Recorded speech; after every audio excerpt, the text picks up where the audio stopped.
1920 रोजी एक क्रांतीसूर्य, साहित्यरत्न, लोकशाहीर अण्णाभाऊ साठे यांचा जन्म झाला.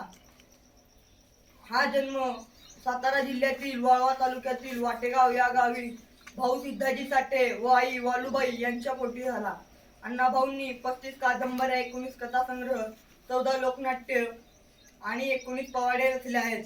ते म्हणायचे, पृथ्वीचा भार शेषनागावर नसून कष्टकऱ्यांच्या तळहातावर, श्रमावर उभा आहे, असा विचार समोर ठेवून एक आदर्श समाज निर्माण करण्यावर भार होता.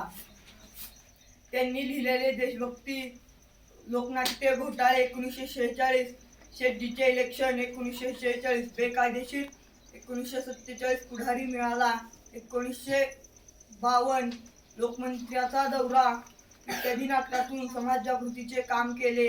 देशाच्या स्वातंत्र्यासाठी लोकसंघटन करून देशाच्या स्वातंत्र्यासाठी लढा दिला. एवढे बोलून मी